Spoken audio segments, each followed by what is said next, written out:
16 साल जी है तू करी है तू राज गे 16 साल जी है परी करी है तू राज गे हम सब मिल के बोलबा हैप्पी बर्थडे आज गे 16 साल जी है परी करी है तू राज गे हम सब मिल के बोलबा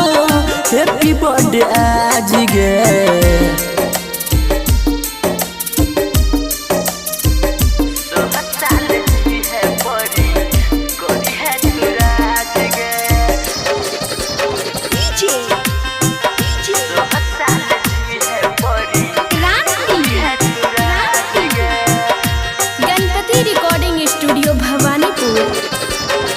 खुशी मिल दिल के हमरा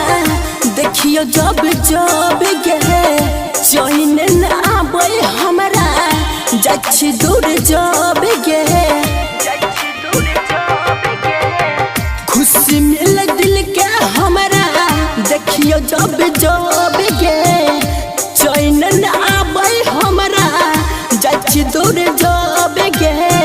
करबो रब से दुआ आबे देबो न आँच गे 16 साल जी है परी करी है तू राज गे हम सब मिल के बोलबा हैप्पी बर्थडे आज गे 16 साल जी है परी करी है तू राज गे हम सब मिल के बोलबा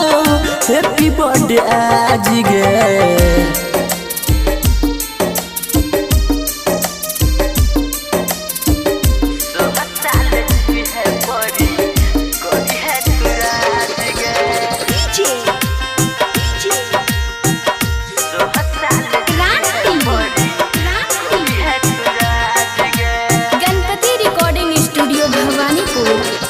जिंदगी में तोरा कबो आबो न गाँव में गे तोरा पे आबे से पहले तैयार रहबो हम गे जिंदगी में तोरा कबो